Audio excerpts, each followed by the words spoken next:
नमस्कार मित्रांनो, आपल्याकडे 12 व्होल्टेज सुमो गोल्ड या कंपनीचा फवारा आहे. तर मित्रांनो, या फवाऱ्यामध्ये पाणी टाकलेलं आहे तरीही पंप चालू केल्याच्या नंतर पाणी मारेन नाही. त्याच्यासाठी बघा पाणीचे आहे. तर काय झालं ते आपण प्रत्यक्ष खोलून याला बघून घेऊ.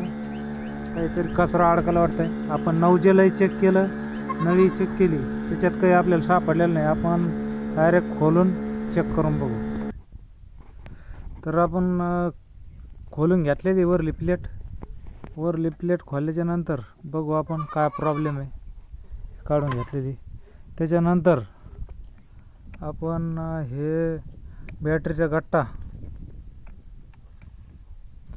या ठिकाणी खोलून घेतलेला आहे. हे बघा, या 2 किलो बारला काढलेले. काय प्रॉब्लेम झाला आहे मोटरीमध्ये, काहीतरी गुंतल्यामुळं पाणी येईन नसेल माझं मत आहे. तर आपण बघू काय झालं तर मित्रांनो, आपण हे गट्टा खोलून घेतलेला आहे. ही वायरिंग व्यवस्थितरित्या हे करायची आणि त्याच्यानंतर ही पाण्याची कॅप काढून घेतली. त्याच्यामध्ये काही गुंतलेलं नाही, बघितलेलं आहे आपण. तर बॅटरीचा गट्टा बारला काढून या ठिकाणी हे कॅप होती ही काढलेली. आता आपण मोटरीचा नट काढून घेतलेला आहे. ही मोटर ज्या याला फिट होती ते. आता मोटर काढून घेऊ. आता ही नळी काढून घेऊ या साईडची नवजेलची. तर मोटर काढून बघू की याला प्रॉब्लेम काय. मोटर काढून घेतलेली. हे बघा, या प्रकारे मोटर आहे.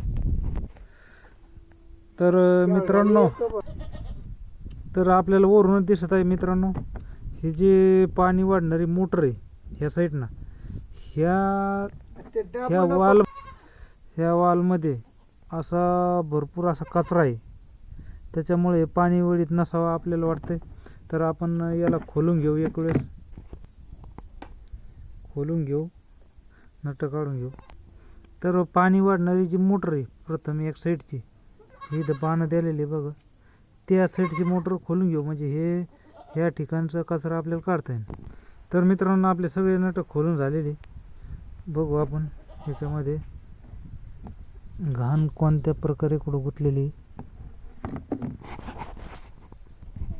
त्याच्यामध्ये भरपूर अशी घाण आहे, काढून घेऊ आपण. तर जी काही घाण गुंतलेली ती घाण काढलेली आपण मित्रांनो खोलून. या ठिकाणी आपण 12 नळी टाकून पाणी टाकलेलं त्या नळीमध्ये.